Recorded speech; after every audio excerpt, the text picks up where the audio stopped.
والصلاة والسلام على رسول الله وعلى آله آل الله واللعنة الدائمة الأبدية على أعدائهم أعداء الله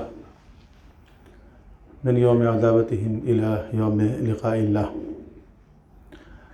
سب سے پہلے میں آپ تمام برادران و خواہران جو یہاں موجود ہیں ان سب کی خدمت میں عید سعید غدیر کی مبارکباد پیش کرتا ہوں۔ وہ عید کے جو عید ولایت ہے اور یوم اکمال دین ہے اور اتمام نعمت ہے، جس دن خداوند عالم نے اعلان کیا کہ رضیت لکم الاسلام دین، آج میں تمہارے دین اسلام سے راضی ہو گیا۔ ہماری گفتگو ہو رہی تھی زیارتوں کے حوالے سے، اور زیارت آل یاسین پہ ہم نے 5 نشستیں کی ہیں۔ آج آخری نشست ہے اس کی۔ زیارت کی عبارت تو کمپلیٹ ہو گئی ہے، لیکن اس کے آخر میں ایک دعا ہے جو مفاتیح الجنان میں بھی شیخ عباس قمی نے لکھی ہے، تو اس پہ ہم بات کریں گے۔ اصل میں دیکھیں، جو زیارتوں کا کلچر ہے یہ سب سے زیادہ تو مکتب تشیع میں، اور اس کے بعد عام مسلمانوں کے ابھی پایا جاتا ہے کہ وہ بھی بزرگوں کی قبروں کی زیارتوں کے لیے جاتے ہیں۔ مزارات بنائے گئے، ان مزارات کی زیارتوں کے لیے جاتے ہیں۔ تو ہمارے یہاں بھی بزرگوں کے مزارات ہیں، ہندوستان میں، پاکستان میں، بنگلہ دیش میں، عرب ممالک میں بھی بہت سارے مزارات ہیں۔ جس طرح ہم لوگ عراق جاتے ہیں،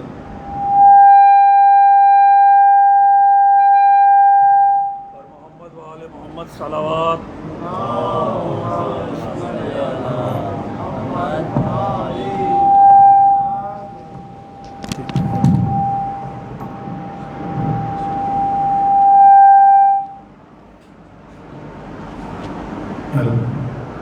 جس طرح ہم لوگ ایران جاتے ہیں، عراق جاتے ہیں زیارتوں کے لیے، تو ہمارے بریلوی حضرات بھی جاتے ہیں زیارتوں کے لیے، عراق جاتے ہیں۔ وہاں پہ بھی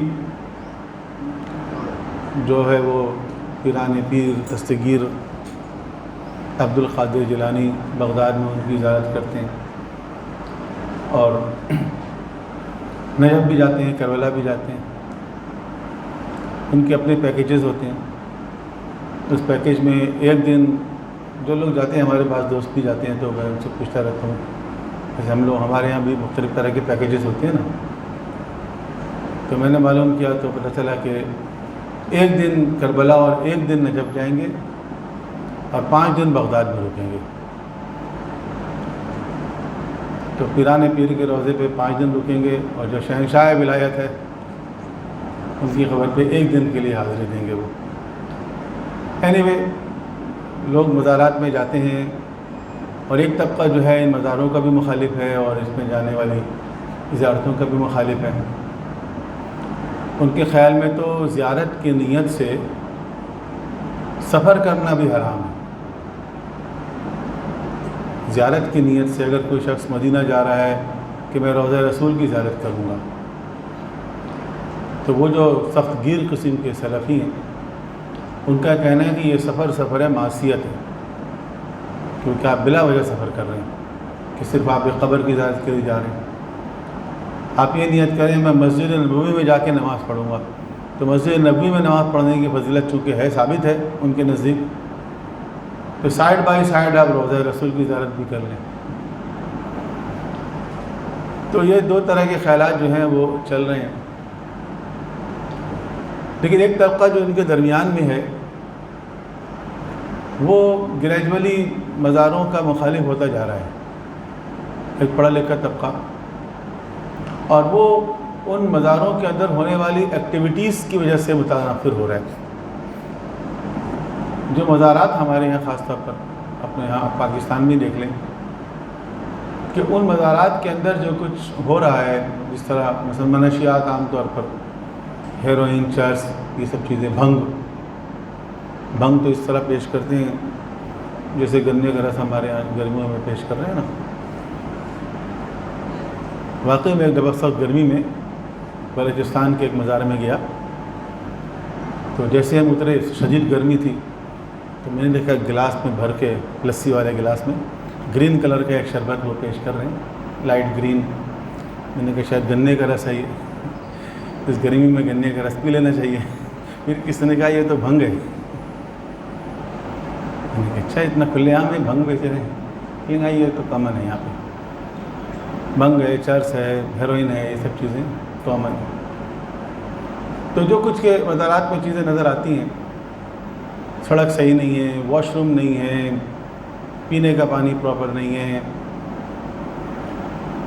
لیکن یہ سب چیزیں مل جائیں گی آپ کو.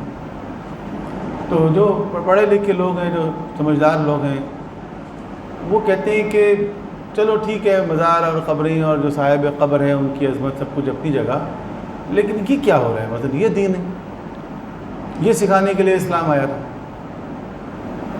یہ کرو، یہ جو بھی صاحب قبر ہیں، جو بزرگ، انہوں نے یہ کہا تھا. ہم تو کہتے ہیں نا انہوں نے تبلیغ کی، ہندوستان میں اسلام جو ہے وہ اولیاء کرام سے پھیلا. تو یہ والا اسلام پھیلا، یہ اسلام پھیلانے آئے تھے وہ عرب سے اور ایران سے اور افغانستان سے چل کے ہندوستان آئے، تو یہ پھیلانے کے لیے آئے تھے وہ.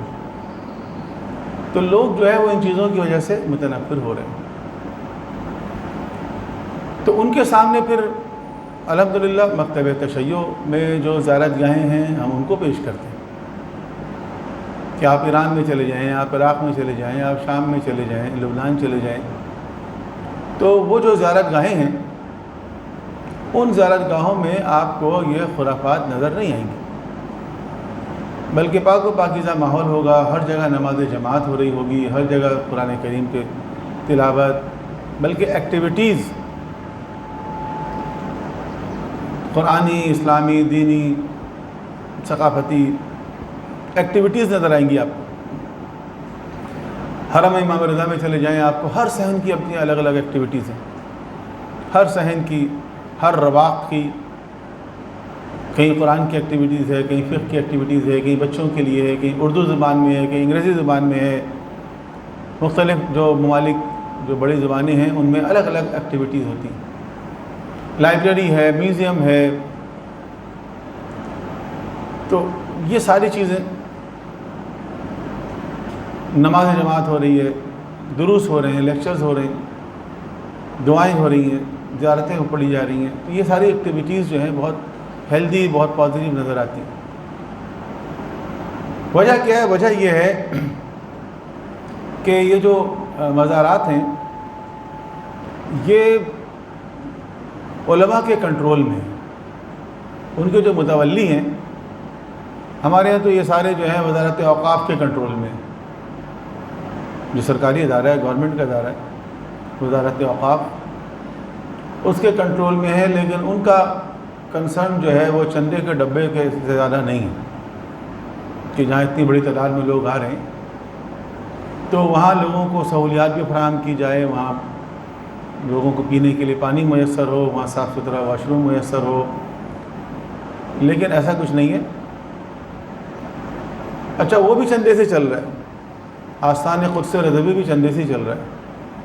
اتنا چندہ آتا ہے اور وہ کس طرح استعمال ہوتا ہے اور کتنے بڑے بڑے ادارے ان کے چل رہے ہیں. میں ایک ایگزیبیشن میں ایک دفعہ گیا جو آستان قدس رضوی کا ایگزیبیشن تھا، اور اس کے اندر انہوں نے مختلف چیزوں کو پیش کیا کہ کیا کیا چیزیں آستان قدس رضوی کے ادارے تیار کر رہے ہیں. کارپیٹ کا تو ہمیں پتہ ہی ہے، جتنے بھی کارپیٹ ہیں یہ سارے ان کے اپنے تیار کیے ہوئے.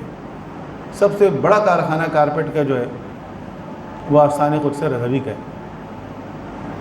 لیکن اس کے علاوہ اور بے تحاشا کئی 100 ایسی چیزیں ہیں کہ جو آستان قدس رضوی کے پروڈکٹ ہیں. اور کھانے پینے کی تو صرف کھانے پینے کی میرے خیال میں 100 سے زیادہ چیزیں ہوں گی جو باہر آپ کو دکانوں میں بکتی بھی ہیں. اب تو کئی اچھے آؤٹ لیٹس بنا دیے گئے ہیں ہر طرف کہ وہاں وہ چیزیں دستیاب ہیں اور بہت اچھی کوالٹی اور بہت مناسب قیمت پر. تو وجہ کیا ہے؟ وجہ یہ ہے کہ یہ ادارے جو ہیں یہ پڑھے لکھے لوگوں کے ہاتھوں میں ہیں، علماء کے ہاتھوں میں ہیں. یوں سمجھ لیں کہ اس وقت جو ایران کے صدر ہیں، صدر رئیسی، وہ صدر بننے سے پہلے چیف جسٹس تھے. اور چیف جسٹس سے پہلے وہ آستان قدس رضوی کے متولی تھے، وہ حرم امام رضا کے متولی تھے، جو ایک آیت اللہ لیول کے عالم دین ہے. وہ آستان قدس رضوی کے متولی تھے، and then he became chief justice and now he has become the president. تو اس کیلیبر کے لوگوں کی نگرانی میں قوم میں جو معصوم قوم کے حرم کے متولی ہوتے ہیں وہ بڑے آیت اللہ ہوتے ہیں. تو وہ لوگ جو ان مزارات کو اس بنیاد پر ایکسیپٹ نہیں کرتے ہیں کہ یہاں پر خرافات ہو رہی ہیں، یہاں پر شرک ہو رہا ہے. ڈاکٹر اسرار احمد بھی گئے تھے ایران، اور وہ حرم امام رضا میں بھی گئے، اور بعد میں انہوں نے کتاب لکھی شیعہ سنی مفاہمت.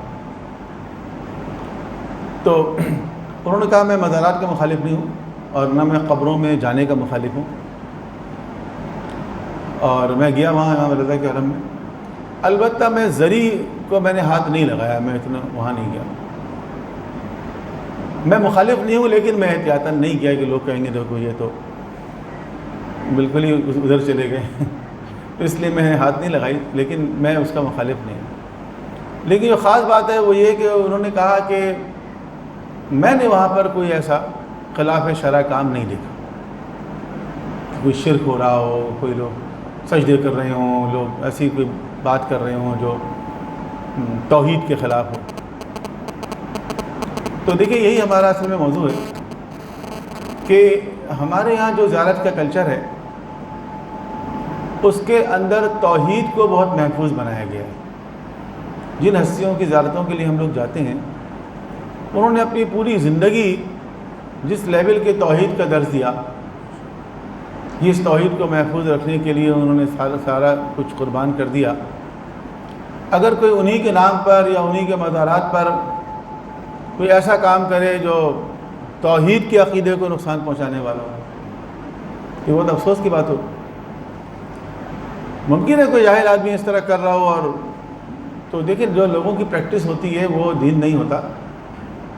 انڈیویجولی کوئی شخص کچھ اگر کر لے تو ایک الگ بات ہے، ورنہ جنرلی آپ کو نظر نہیں آئے.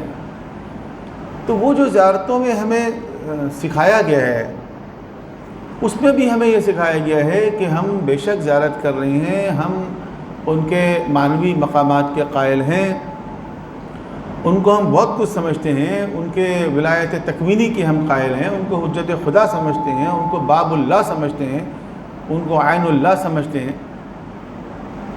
ان کو خدا اور بندے کے درمیان واسطہ سمجھتے ہیں، وسیلہ سمجھتے ہیں. لیکن توحید اپنی جگہ محفوظ رہنی چاہیے.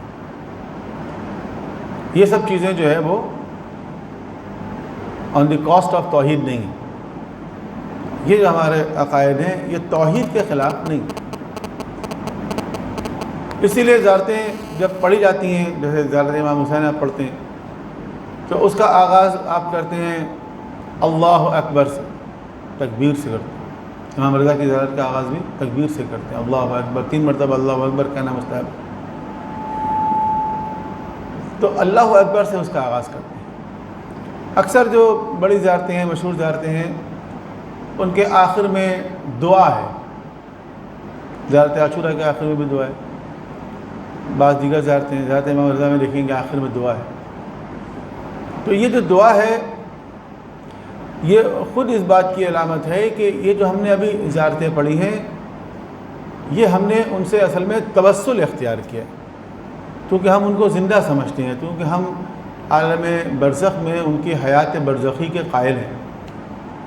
اس لیے ہم ان کو مخاطب کر رہے ہیں، ان کی شان بیان کر رہے ہیں، ان کے القاب بیان کر رہے ہیں، ان کے مقام کو بیان کر رہے ہیں. لیکن جب دعا مانگیں گے تو وہ خدا سے مانگیں گے، ان سے نہیں مانگیں گے.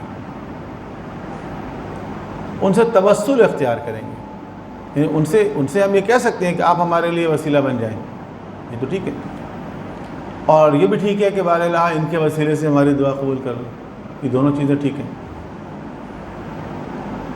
لیکن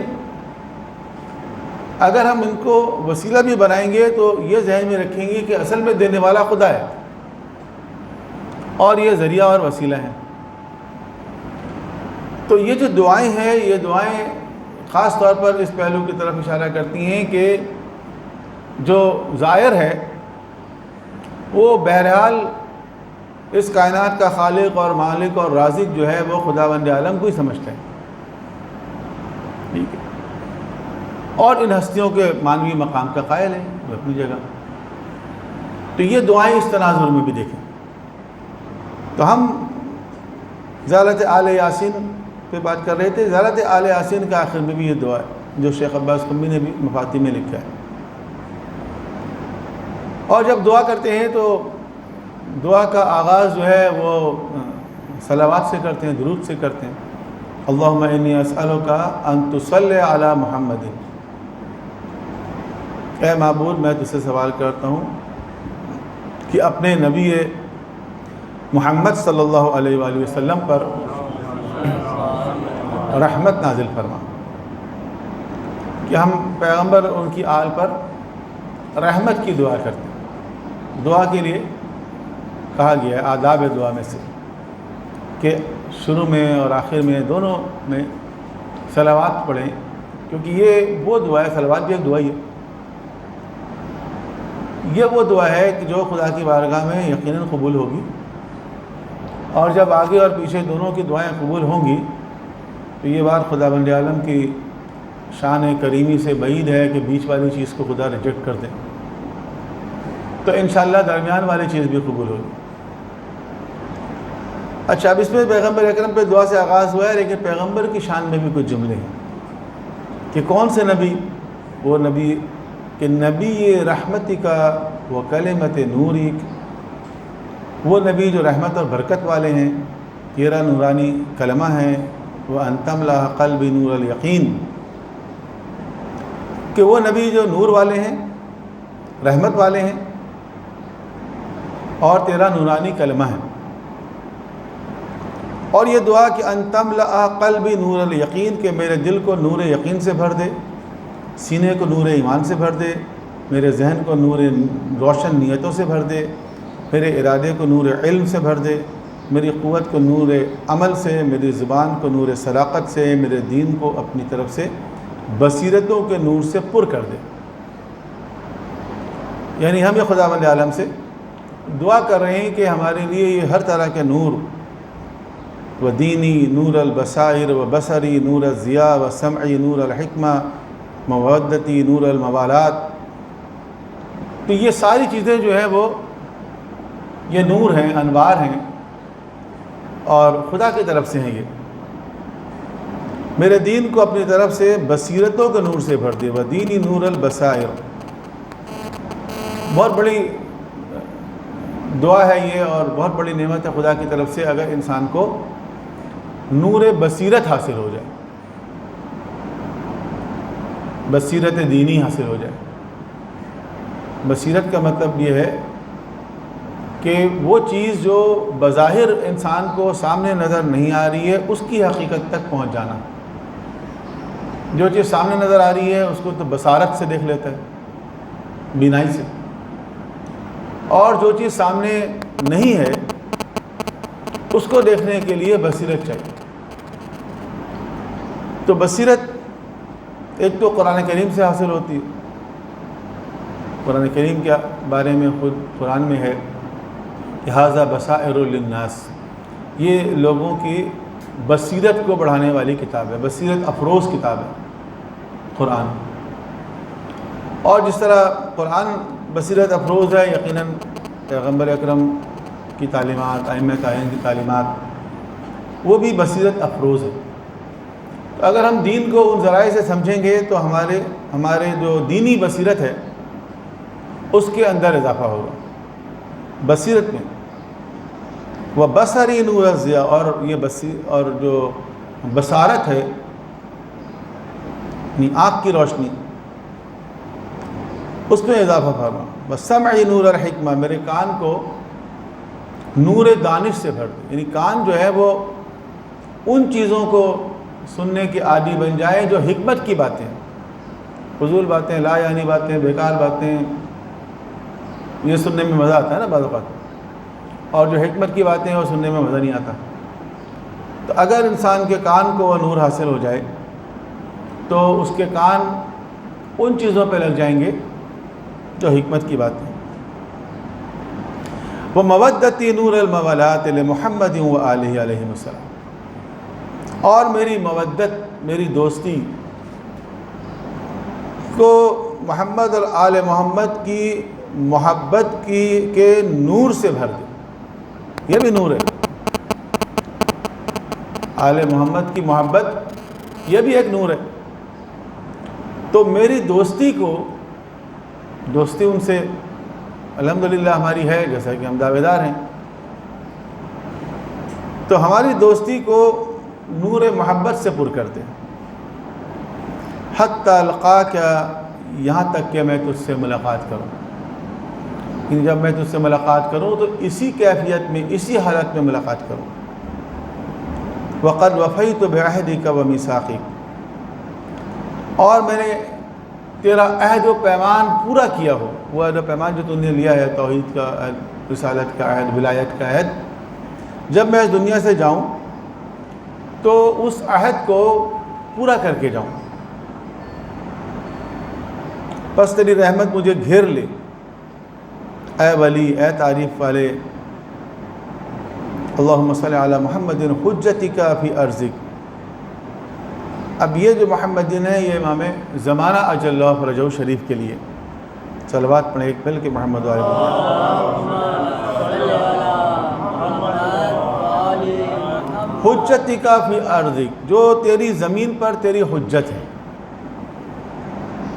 اب دیکھیں زیارت میں ہم کیا کرتے ہیں، زیارت میں ہم امام سے گفتگو کرتے ہیں، ٹھیک ہے. اب وہ امام سے گفتگو والا چیپٹر کلوز ہو گیا، اب ہم خدا سے گفتگو کر رہے ہیں. دعا یعنی اب ہم خدا سے گفتگو کر رہے ہیں. جب خدا سے گفتگو کر رہے ہیں تو خدا سے یہ کہہ رہے ہیں کہ اے معبود، امام پر درود اور رحمت نازل فرما جو زمین پر تیری حجت ہے. وخلیفتک فی بلادک، اور تیرے شہروں پر تیرے خلیفہ ہیں. والداعی الی سبیلک، اور تیرے راستے کی طرف بلانے والے ہیں. جتنے بھی انبیاء ہیں، جتنے بھی رسول ہیں، جتنے بھی ائمہ طاہرین ہیں، وہ سب داعی الی اللہ ہیں، اللہ کی طرف دعوت دینے والے ہیں. انہوں نے اپنی طرف دعوت نہیں دی، انہوں نے خدا کی طرف دعوت دی، خدا کی طرف لوگوں کو بلایا یا خدا کے راستے کی طرف بلایا. والقائم بقسطک، اور تیری عدالت پر قائم رہنے والے ہیں. والسائر بامرک، اور تیرے حکم سے بدلہ لینے والے ہیں، انتقام لینے والے ہیں تیرے حکم سے. یعنی امام زمانہ جو انتقام لیں گے وہ خدا کے حکم سے انتقام لیں گے. جن لوگوں سے انتقام لینے کا خدا ان کو حکم دے گا ان سے انتقام لیں گے. وہ اپنی ذات کے لیے انتقام نہیں لیا کرتے تھے. پیغمبر اکرم کے بارے میں بھی حدیث ہے کہ آپ نے اپنی ذات کے لیے کبھی انتقام نہیں لیا. یہ نہیں ہے کہ کبھی آپ نے انتقام نہیں لیا، یہ غلط تصور ہے کہ آپ نے سب کو معاف کر دیا. نہیں، آپ نے سب کو معاف نہیں کیا. سب کو کیوں معاف کر دیں گے؟ اگر کوئی شخص ایسا ہوگا کہ جس کے لیے دین میں، شریعت میں حکم یہ ہے کہ اس کو سزا دو، تو اللہ کے رسول کے معاف کر دیں گے؟ کیوں معاف کریں گے؟ کسی کے لیے دین میں حکم ہے کہ اس کا ہاتھ کاٹ دو، چور کے لیے حکم ہے فقطعوا ہوا ایدیہما، ہاتھ کاٹ دو. اب اللہ کے رسول یہ کہتے ہیں جاؤ میں نے تمہیں معاف کر دیا. یا اللہ کے رسول اس کو ہاتھ کاٹنے کا حکم دیں گے تو وہ کہے گا یا رسول اللہ آپ رسول رحمت ہیں، رحمت للعالمین ہیں، کیا آپ پسند کریں گے کہ میرا ہاتھ کٹ جائے، میں ڈس ایبل ہو جاؤں؟ اللہ کے رسول کہیں گے کہ یہ جو میں رحمت للعالمین ہیں ہوں، اسی کا تقاضا یہ ہے کہ تم جیسے لوگوں کا ہاتھ کٹ جائے، تاکہ معاشرے میں یہ چوری جیسے برائی نہ رہے.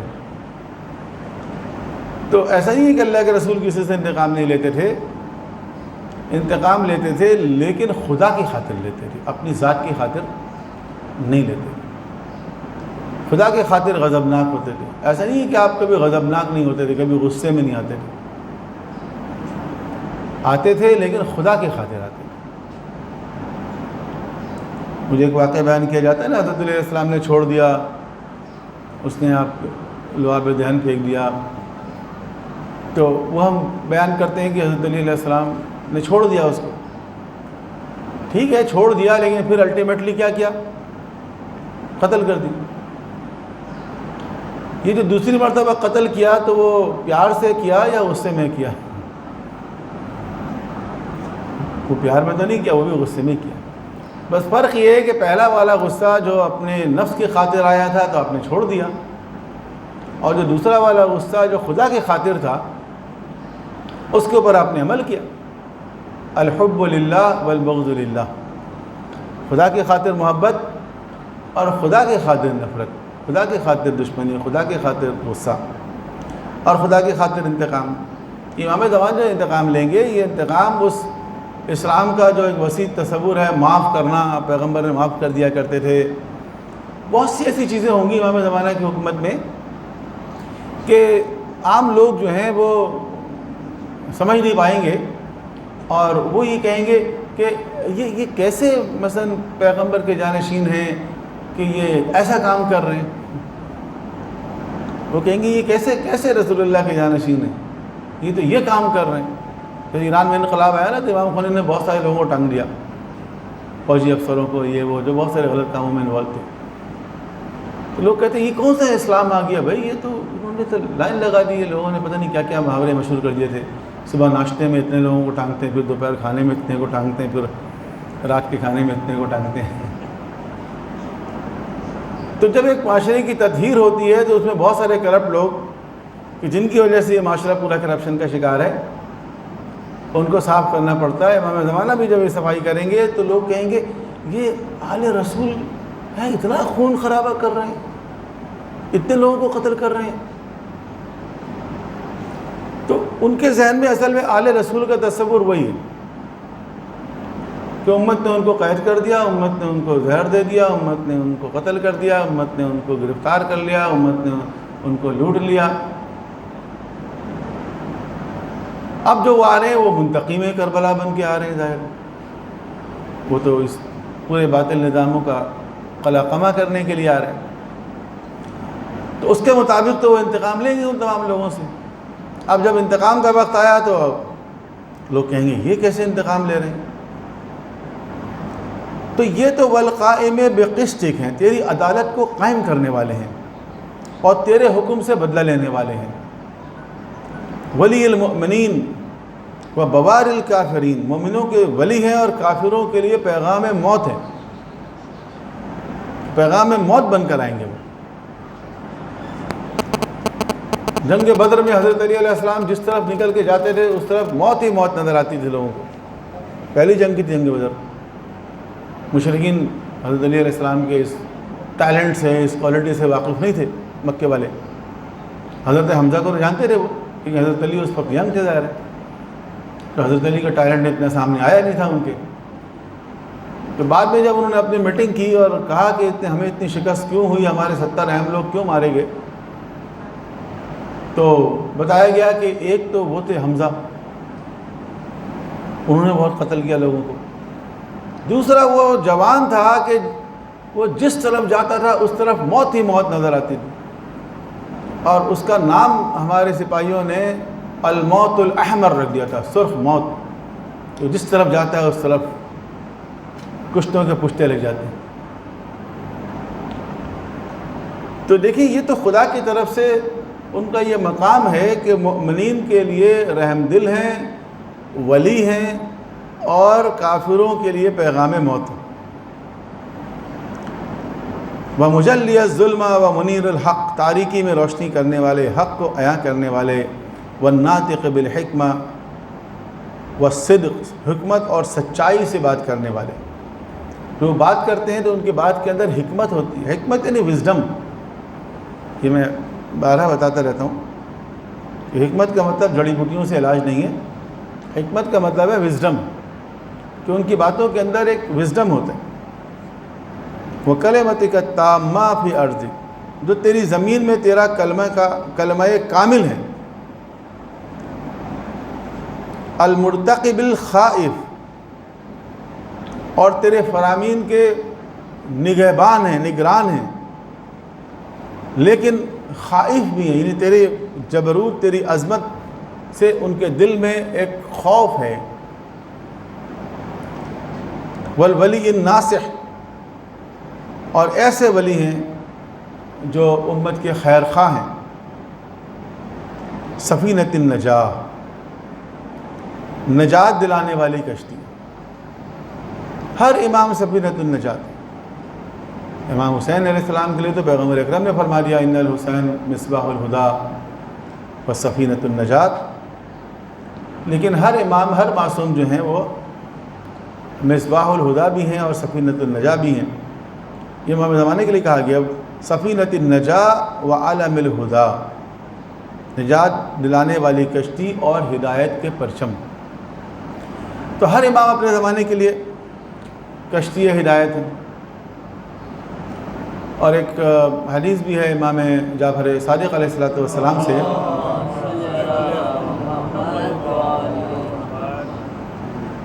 کہ اس میں آپ نے فرمایا کہ کلنا سفون النجاہ، ہم سب، سارے معصومین، سارے اہل بیت، ہم سب کشتی نجات ہیں۔ کلنا سفون النجاہ ولیکن جدنا الحسین،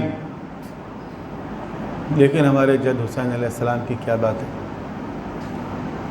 سفینتہ اسرع و اوسع، ان کا جو سفینہ ہے، ان کی جو کشتی ہے امام حسین کی کشتی، وہ اسرع ہے، بہت فاسٹ ہے، بہت تیز ہے۔ ہم سب سفینہ نجات ہیں، لیکن امام حسین علیہ السلام کی جو کشتی ہے وہ بہت فاسٹ ہے، بہت تیز ہے، وہ اوسع اور بہت وسیع ہے، بہت وسیع کشتی ہے۔ یعنی وسعت کا اندازہ لگائیے آپ امام حسین کی کشتی کے،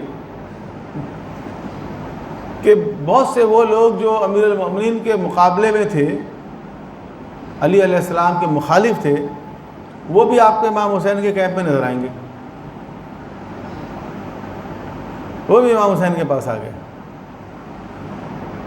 تو ایسے لوگ، زہیر ابن قین مثلا، کہ زہیر ابن قین جو علی علیہ السلام کے مخالف تھے، راستے میں امام حسین سے ملاقات بھی نہیں کرنا چاہ رہے تھے، یعنی وہ سفر کر رہے تھے، وہ اپنے راستے پہ چل رہے تھے، امام حسین اپنے راستے پہ چل رہے تھے، لیکن ملاقات ہو جاتی تھی جہاں پر پڑاؤ ڈالتے تھے، جہاں رکتے تھے، جہاں منزل ہوتی تھی، رات میں رکتے پھر صبح سفر کرتے تھے۔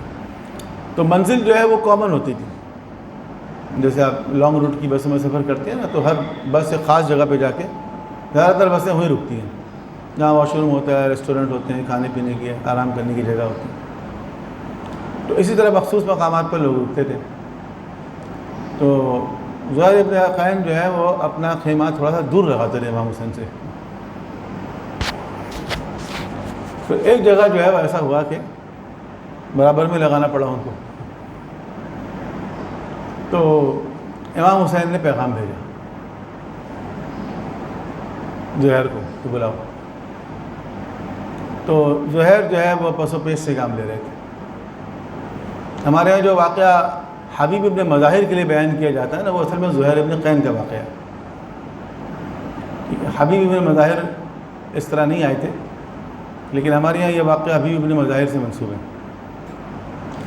تو حبیب کے امام حسین نے خط لکھا تھا، لیکن حبیب تو ظاہر بچپن سے اہل بیت کے وفادار تھے، کوفے کے رہنے والے تھے، اور حبیب کو کوفے کے بارے میں پتہ نہ ہو، ایسا کیسے ہو سکتا ہے کہ کوفے کے حالات کا حبیب کو پتہ نہ ہو؟ تو حبیب تو بہت پرومیننٹ آدمی تھے۔ خط لکھا تھا امام حسین نے، وہ خط کتابوں کے اندر موجود ہے، وہ ٹھیک ہے، وہ خط کی عبارت بھی البتہ وہ نہیں ہے جو مجلسوں میں پڑھتے ہیں، وہ بھی ذرا ڈفرینٹ ہے، لیکن بہرحال، لیکن یہ جو بات ہے جو عام طور پر بیان کر دی جاتی ہے، یہ زہیر ابن قین کے لیے کہ امام حسین نے بلایا تو وہ ایوائڈ کر رہے تھے۔ بیوی نے پوچھا کہ کیا مسئلہ ہے؟ کہا وہ حسین مجھے بلا رہے ہیں۔ تو کہا جاؤ پھر، بلا رہے ہیں تو، اگر بلا رہے ہیں تو جاؤ۔ اچھا یہ تو کسی اور پارٹی کے تھے ظاہر ہے، بیوی نے کہا جاؤ بات تو کر لو، کیا کہہ رہے ہیں، فرزند رسول ہیں، تمہیں بلا رہے ہیں اگر تو سن لو ان کی بات، سننے میں کیا ہے، بیوی کو بھی پتا ہوگا میرے شوہر کا کیمپ کیا ہے، کس پارٹی کے ہیں یہ، عثمانی العقیدہ کراتے تھے یہ، عثمانی شیعہ. تو آ گئے پھر یہ، اور آنے کے بعد ایک مختصر سی میٹنگ امام حسین سے ہوئی، اور بعد میں جب دوبارہ گئے تو بیوی کو کہہ لیں گے میں تمہیں طلاق دیتا ہوں، تم جاؤ اپنے راستے پہ، میں حسین کے ساتھ جا رہا ہوں. بیوی نے کہا یہ کیا بات ہو گئی. تو بہرحال، اور پھر وہی زہیر ابن قین جو ہے وہ امام حسین کے دستے کے سپہ سالار، امام حسین کا دستہ جو تھا میمنہ اور میسرہ، تو ایک طرف حبیب ابن مظاہر رائٹ سائڈ پہ، اور لیفٹ سائڈ کے راستے کی قیادت کس کے پاس ہے، زہیر ابن قین، اور علمدار لشکر حضرت عباس. تو یہ دیکھیں آپ کتنی قربت حاصل ہو گئی. تو ایسے اور واقعات، وہب کلبی عیسائی تھا، کرسچن تھا، شادی کر کے جا رہا تھا، اور وہ آ گیا اس طرح، والدہ بھی ساتھ آ گئی، بیوی بھی ساتھ آ گئی. تو امام حسین علیہ السلام کی جو کشتی ہے وہ بہت وسیع ہے، اس میں بہت گنجائش ہے، ہر شخص کے لیے جگہ ہے اس کے اندر. تو عزاداری کے فلسفے بھی یہی ہے کہ عزاداری میں بھی ہر شخص کے لیے گنجائش رکھنی چاہیے، اس کا دروازہ بند نہیں کرنا چاہیے، نہ اس کا ماحول ایسا بنانا چاہیے کہ دوسرے لوگ آ کے اس پہ کمفرٹیبل فیل نہ کریں کہ ہم کہاں گئے. کیونکہ یہ بھی وہ امام حسین کے پیغام ہے نا، جا رہے کہ ہم کس کی طرف دعوت دے رہے ہیں، ہم اپنی طرف دعوت دے رہے ہیں یا سید الشہداء کے پیغام کی طرف دعوت دے رہے ہیں. اگر حسین علیہ السلام کے پیغام کی طرف دعوت دے رہے ہیں تو حسین علیہ السلام کا پیغام تو یہی ہے کہ ظالم کے مقابلے میں مظلوم اکٹھے ہو جائیں. تو سارے مظلوموں کے لیے دروازہ کھلا ہوا ہونا چاہیے. بنیادی طور پر عزاداری جو ہے وہ ظالموں کے خلاف ہے، اور مظلوموں کے لیے ایک پلیٹ فارم ہے کہ وہ جمع ہو. ہم نے اس کو کسی فرقے یا کسی مسلک کے خلاف بنا لیا ہے. عزاداری کسی مسلک کے خلاف نہیں ہے، کسی فرقے کے خلاف نہیں ہے، بلکہ ظالموں کے خلاف ہے. تو ایسی بات نہ کریں یا ایسا ماحول نہ بنائیں کہ جس میں دوسرے لوگ نہ آئیں، بلکہ امام حسین علیہ السلام کی کشتی کو وسیع رکھیں، میکسیمم لوگ آ جائیں. اور اسرع، بہت فاسٹ ہے امام حسین کی کشتی، ایک رات میں حور کو جہنم سے نکال کے جنت میں پہنچا دیا. تو سارے امام سفینۃ النجات ہیں، یہ سارے امام سفینۃ النجات ہیں. لیکن امام حسین کا جو مقام ہے اس کا اعتراف خود چھٹے امام کر رہے ہیں. اور اسی قسم کی ایک حدیث امام رضا علیہ السلام سے بھی ہے، اس میں بھی انہوں نے اس طرح کے جملے کہے. وہ نور ابصار الورا، اور لوگوں کی آنکھوں کا نور ہے. دیکھیں ہم یہ دعا میں کہہ رہے ہیں، یہ خدا سے کہہ رہے ہیں امام کے بارے میں کہ بار اللہ یہ وہ ہیں. وخیر من تقمص وارتدى ومجلی العمى الذي يملأ الارض عدلا وقسطا كما ملئت ظلما وجورا. جو زمین کو عدل و انصاف سے اس طرح بھر دیں گے جس طرح کہ وہ ظلم و جور سے بھری ہوگی. یہ محاورہ آپ کو کثرت کے ساتھ احادیث میں، شیعہ کتابوں میں، سنی کتابوں میں امام زمانہ کے بارے میں ملے گا کہ یملأ اللہ الارض قسطا وعدلا كما ملئت ظلما وجورا، کہ وہ اس روئے زمین کو عدل و انصاف سے اس طرح بھر دیں گے، پر کر دیں گے جس طرح کہ وہ ظلم و جور سے بھری ہوگی. انک علی کل شیء قدیر، اور بار الہ تو ہر چیز پر قدرت رکھتا ہے. اللہم صلی علی ولیک و ابن اولیائک الذین فرضت طاعتہم و اوجبت حقہم. اے اللہ ان پر رحمت نازل فرما جن کی اطاعت تو نے لازم فرمائی، ان کا حق واجب کیا. وَأَذْهَبْتَ عَنْهُمُ الرِّجْسَ، اور ان سے ہر طرح کے رجس کو، پلیدی کو، غلاظت کو، نجاست کو، برائی کو، عصیان اور نسیان اور ہذیان کو دور کیا. وَطَهَّرْتَهُمْ تَطْهِيرًا، اور انہیں پاک و پاکیزہ رکھا جس طرح کے پاک و پاکیزہ کرنے کا حق ہے۔ یعنی وہ جو اہل بیت کے لیے ہم قرآن کی آیت پڑھتے ہیں، وہ آیت میں بھی تمام معصومین شریک ہیں، امام زمانہ بھی شریک ہیں۔ دیکھیں، ائمہ طاہرین کو جو ہم اہل بیت کہتے ہیں یا عطرت کہتے ہیں، تو اس کی ایک دلیل یہ ہے۔ پنجتن کے لیے تو چلیں آپ نے حدیث قصہ اور دیگر واقعات جو ہیں وہ اپنے بیان کر دیے کہ رسول خدا نے ان کی طہارت کا اعلان کر دیا۔ اس کے آگے جو معصومین ہیں ان کے لیے کیا رسول خدا نے بائی نیم کچھ بیان کیا ہے؟ تو وہ ہماری بعض فضائل کی کتابوں کے اندر تو ہے، لیکن عام مسلمانوں کی کتابوں میں ان کے یہاں بھی اس قسم کی بعض روایتیں ہیں جن کو وہ ذرا مشکل سے مانتے ہیں۔ بعض ایسی کتابیں ان کی ہیں جو شاید ہمارے اسٹال سے زیادہ بکتی ہیں۔ تو ایسی کتابیں ینابیع المودہ، مثلا حنفی قندوزی کی کتاب ہے ینابیع المودہ، تو وہ ہمارے اسٹال سے زیادہ بکتی ہے۔ لکھی انہوں نے یہ، چھاپی بھی انہوں نے، ترجمہ بھی انہوں نے، ان کے ادارے نے کیا ہے، ہمارے اداروں نے نہیں کیا۔ تو ان کتابوں کے اندر پورے 14 معصومین کے نام لکھے ہوئے ہیں، 12 اماموں کے نام لکھے ہوئے ہیں، اور ان کے علماء قبول کرتے ہیں۔ اب تو الحمدللہ ایسے جرأت مند علماء پیدا ہو گئے ہیں ان کے یہاں بھی، جو کتابیں لکھ رہے ہیں باقاعدہ 12 اماموں پر۔ میرے اپنے اسٹوڈنٹ ہیں، انہوں نے 12 اماموں کے اوپر کتاب لکھی، اور ایک طالب علم ہے، اس نے تو 800 صفحے کی کتاب ہے امام زین العابدین علیہ السلام پہ لکھی، اپنے پوائنٹ آف ویو سے لکھی، کوئی شیعہ پوائنٹ آف ویو سے نہیں لکھی اس نے، لیکن اس نے یہ چیزیں لکھی جو پہلے بہت کم لکھتے تھے لوگ، اور اس نے کہا میں اور لکھ رہا ہوں ابھی کچھ اور سیریز۔ اور ایک تو امام زمانہ بھی انسائکلوپیڈیا لکھ رہے ہیں، پوری 2 جلدیں اس کی آ چکی ہیں، کچھ اور جلدیں بھی تیار ہو رہی ہیں، 20 جلدوں کا انسائکلوپیڈیا لکھ رہے ہیں امام زمانہ پر۔ تو لوگوں کے اندر اویئرنیس آ رہی ہے، ایسی بات نہیں ہے۔ اور وہ جو سمجھتے تھے کہ یہ 12 امام صرف شیعوں کے ہی ہیں، تب ان کے علماء بھی باقاعدہ ان کے نام لے کر بتا رہے ہیں۔ ایک چینل بھی ہے 92 ٹی وی چینل، اس کے اندر جو ہے ہر امام کی ولادت اور شہادت کے پروگرام جو ہے وہ آتے ہیں، حالانکہ وہ سنی بریلوی پہلے نظریہ کے ہیں، اور وہ سنی علماء کو بلاتے ہیں، وہ ریئرلی کبھی شیعہ کو بلاتے ہیں۔ وہ اس پروگراموں کے اندر شیعوں کو بہت کم بلاتے ہیں، وہ مخصوص کچھ شیعہ علماء ان کے کانٹیکٹ میں ہیں لاہور وغیرہ کے، تو وہ کبھی کبھی آ جاتے ہیں۔ ادروائز جتنے بھی ہیں، امام موسیٰ کاظم علیہ السلام پہ پروگرام ہوگا، امام صادق علیہ السلام پہ پروگرام ہوگا، ان کی ولادت شہادت کی تاریخیں میں بھی جو ہے وہ جو ان کی کتابوں کے اندر اس کے مطابق کرتے ہیں، تو کوئی فرق نہیں پڑتا، اس سے کیا فرق پڑتا ہے؟ تذکرہ تو کر رہے ہیں نا ان ہستیوں کا، اور وہ اپنے عقیدے کے مطابق بیان کر رہے ہیں۔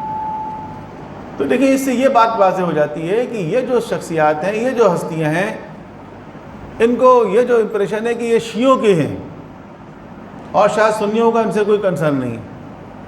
تو ایک طبقہ ایسا ہے جو ماشاءاللہ سامنے آ رہا ہے، جرأت کا مظاہرہ کر رہا ہے، بتا رہا ہے کہ یہ ہمارے لیے بھی قابل اعتبار ہے، ہمارے بھی معتبر ہیں، اور ہم ان کو آل محمد سمجھتے ہیں اور ان کا احترام کرتے ہیں۔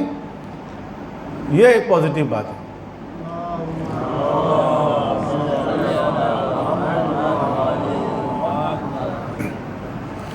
تو میں عرض کر رہا تھا کہ یہ جو ائمہ طاہرین کو ہم عطرت پیغمبر کہتے ہیں، تو اس کی ایک دلیل یہ ہے کہ شیعہ و سنی دونوں کے نزدیک امام زمانہ اجل فرجہ شریف جو ہیں وہ عطرت پیغمبر ہیں، وہ اہل بیت میں سے ہیں۔ اور حضور نے فرمایا، ترمذی وغیرہ کی روایت ہے کہ حضور نے فرمایا کہ المہدی منا اہل البیت، المہدی من ولد فاطمہ، مہدی میری بیٹی فاطمہ کی اولاد میں سے ہوں گے، میری عطرت میں سے ہوں گے، میرے اہل بیت میں سے ہوں گے۔ تو وہ جو 12ویں عطرت پہ ہیں، تو یہ پوری سیریز جو ہے یہ سب عطرت پیغمبر کی، تو یہ ان کے عطرت ہے۔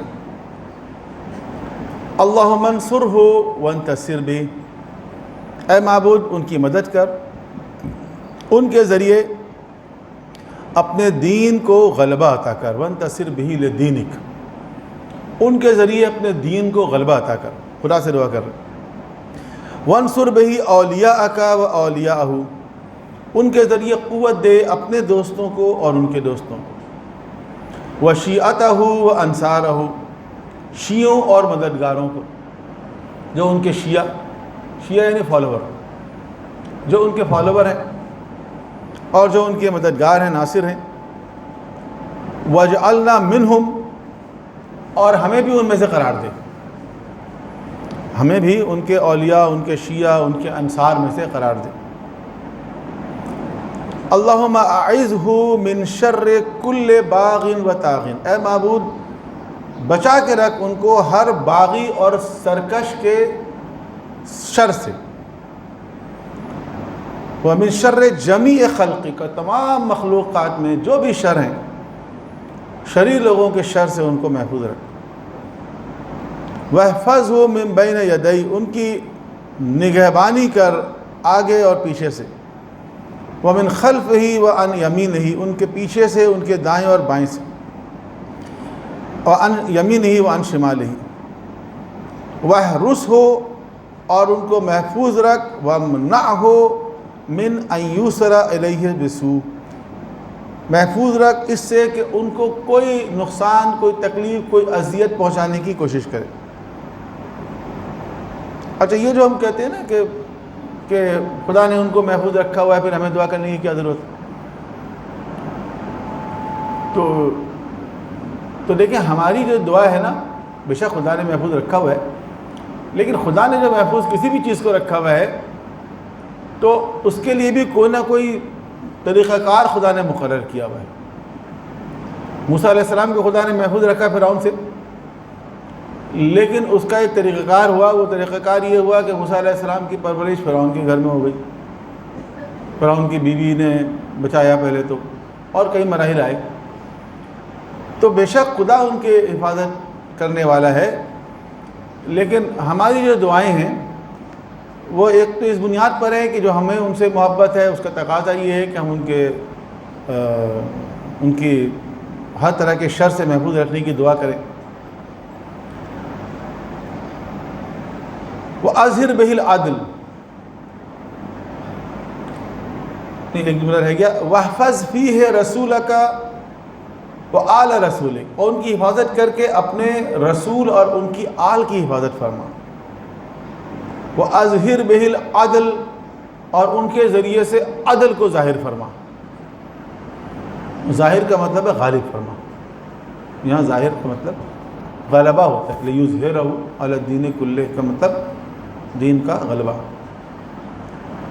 عدل کو غالب فرما ان کے ذریعے۔ وَأَيِّدْهُ بِالنَّصْرِ، اور نصرت دے کر ان کو قوی فرما، ان کی تائید فرما۔ وَانصُرْ نَاصِرِيهِ، اور ان کے ناصروں کی بھی مدد فرما۔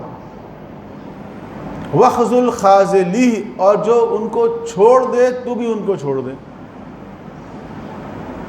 حدیث غدیر میں بھی یہی دعا اللہ کے رسول نے کی، جہاں حضور نے فرمایا نا کہ من کنت مولا فہذا علی مولا، اس کے بعد فرمایا اللہم وال من والا وعاد من عادا، اے اللہ اس سے محبت رکھ، دوستی رکھ جو اس سے محبت رکھے، اور اس سے دشمنی رکھ جو اس سے دشمنی رکھے۔ وانصر من نصر واخذل من خذل، جو اس کی مدد کرے تو اس کی مدد فرما، اور جو اس کو چھوڑ دے تو بھی اس کو چھوڑ دے۔ تو دیکھیں، اولیاء اللہ جو ہے خدا عالم کے جو ولی ہیں، امام ہیں، تو ان کا یہی حق ہے کہ ان سے مخلوق خدا محبت کرے تو خدا ان سے محبت کرے گا، جو ان کو چھوڑ دے گا خدا بھی ان کو چھوڑ دے گا۔ وقسم قاسمی، ان کو کمزور کرنے والوں کے کمر توڑ دے۔ وقسم بہی جبابر الکفر، اور ان کے ہاتھوں سے کفر کے سرداروں کو زیر فرما۔ وقتل بہ الکفار والمنافقین، ان کی تلوار سے کافروں اور منافقوں، وجمیع الملحدین، اور سارے بے دینوں کو قتل کرا دے۔ حیث کانوا من مشارق الارض و مغاربہا، وہ جہاں جہاں ہیں اور زمین کے مشرق اور مغرب میں ہوں، ان سب کو، کفار اور مشرکین اور ملحدین، برہا و بحرہا، میدانوں میں ہو یا سمندر میں، وَامْلَأْ بِهِ الْأَرْضَ عَدْلًا، ان کے ذریعے زمین کو عدل سے بھر دے، وَأَظْهِرْ بِهِ دِينَ نَبِيِّكَ صلی اللہ علیہ وآلہ، اپنے نبی کے دین کو غالب کر دے، وَاجْعَلْنِي اللہم مِنْ انصارہ وآوانہ، اور اے معبود مجھے بھی ان کے انصار و آوان میں سے قرار دے، ان کے مددگاروں میں سے اور ان کے ساتھیوں میں سے قرار دے، وَأَتْبَاعِهِ وَشِيعَتِهِ، اور ان کے پیروکاروں میں سے قرار دے اور ان کے شیعوں میں سے، یعنی فالوورز میں سے، پارٹی میں سے، شیعہ یعنی پارٹی۔ وَأَرِنِي فِي آلِ مُحَمَّدٍ علیہم السلام مَا يَأْمُلُونَ، اور میرے لیے آشکار فرما آل محمد کے بارے میں جس کی وہ تمنا رکھتے ہیں، یعنی مجھے ایسا بنا دیں جیسا کہ وہ تمنا رکھتے ہیں، جیسے وہ چاہتے ہیں کہ میرے فالوورز، میرے ماننے والے ایسے ہوں، تو مجھے ایسے ہی بنا دے۔ وَفِي عَدُوِّهِمْ مَا يَحْذَرُونَ، اور ان کے دشمنوں میں جس سے وہ دور رہتے ہیں۔ الہ الحق آمین، اے سچے معبود ایسا ہی ہو، یا ذا الجلال والاکرام، یا ارحم الراحمین۔ تو دیکھیں یہ جو دعا ہے، یا دعا اس زیارت میں ہو یا کسی اور زیارت میں ہو، یہ دعائیں بھی نہایت اہم ہوتی ہیں۔ اس کے ذریعے ہم جہاں امام کو سلام کرتے ہیں زیارت کے اندر، تو وہ خدا سے دعا کر کے اپنی توحید کو بھی بیان کرتے ہیں۔ اصل میں اس کائنات کا خالق اور مالک اور رازق جو ہے وہ خدا ہے، اور جو مقام و مرتبہ اللہ کے رسول کو حاصل ہے یا ائمہ تعین کو حاصل ہے، وہ سب اصل میں خدا کا عطا کیا ہوا ہے، خدا کا دیا ہوا مقام ہے۔ اور ان سے جو ہم گفتگو کرتے ہیں، ان سے جو ہم بات چیت کرتے ہیں، وہ توسل کے پیرائے میں کرتے ہیں کہ وہ وسیلہ ہیں، وہ ذریعہ ہیں۔ اور توسل کا مطلب بھی یہ ہے کہ جس کو خدا نے وسیلہ بنایا، وابتغوا الیہ الوسیلہ کہا گیا، وسیلے کو تلاش کرنے کے لیے کہا گیا، وسیلہ بنانے کے لیے نہیں کہا گیا کہ خود ہی وسیلہ بنا دیں۔ وسیلہ تو مشرکین بھی بنایا کرتے تھے، کہ خود ہی بت بناتے تھے اور کہتے تھے خود ہی یہ وسیلہ ہے۔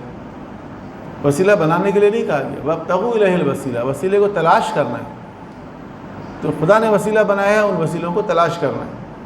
لہذا زیارت کا مطلب ہرگز یہ نہیں ہے کہ ہماری توحید متاثر ہو۔ زیارت اپنی جگہ، زیارت کے بعد 2 رکعت نماز جو پڑھی جاتی ہے اکثر جگہوں پر، یہ خود بھی اس بات کی علامت ہے کہ ہم جو یہ زیارت کر رہے ہیں اس کے بعد ہم خدا کی عبادت کر رہے ہیں، اور اپنے اس عبادت کو، اپنی اس 2 رکعت نماز کو ان کی خدمت میں ہدیہ کر رہے ہیں، تحفے کے طور پر پیش کر رہے ہیں، یعنی خدا کو سجدہ کر رہے ہیں۔